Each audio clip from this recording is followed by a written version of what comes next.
விருதாச்சலத்தில் இருக்கிற விருதகிரீஸ்வரர் பழமலைநாதர் கோவில் தாங்க நீங்கள் இப்போ பார்த்துட்டு இருக்கிறது. இந்த கோவில் பார்த்தீங்கன்னா 3000 ஆண்டுகளுக்கு முன்னாடியே கண்டராதித்த சோழனால் கட்டப்பட்டு இருக்குங்க.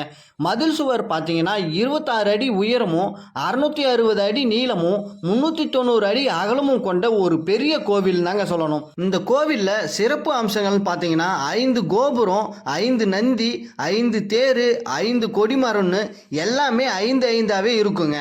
முக்கிய திருவிழான்னு பார்த்தீங்கன்னா மாசி மகம், ஆருத்ரா தரிசனம், பிரதோஷம், சிவராத்திரி, ஆடிப்பூரம்னு இந்த நாட்கள் ஃபுல்லாகவே விசேஷமாக நடக்குங்க இந்த கோவிலில். அது மட்டும் இல்லைங்க, இந்த கோவிலில் பிரம்மரும் அகத்தியரும் வழிபட்ட தலம்னு சொல்கிறாங்க. விருதாச்சலம் விருதகிரீஸ்வரர் பழமலைநாதர் கோவிலில் வந்து பார்த்தீங்கன்னா இந்த மாதம் பிப்ரவரி 23ஆம் தேதி தேர் திருவிழாவும், 24ஆம் தேதி மாசி மகம் தீர்த்தவாரியும், 25ஆம் தேதி தெப்பத் திருவிழாவும், 26ஆம் தேதி சண்டிகேஸ்வரர் திருவிழாவும் ரொம்ப விமர்சையாக நடக்கவிருக்குங்க. நீங்கள் இதுக்கு முன்னாடி விருதாச்சலத்தில் இருக்கிற விருதகிரீஸ்வரர் பழமலைநாதர் கோவிலுக்கு வந்திருக்கீங்களா அப்படின்றதையும் கமெண்ட் பண்ணுங்க. இந்த வீடியோவை மறக்காம ஷேர் பண்ணி விடுங்க, உங்க நண்பர்களுக்கும் தெரியப்படுத்துங்க.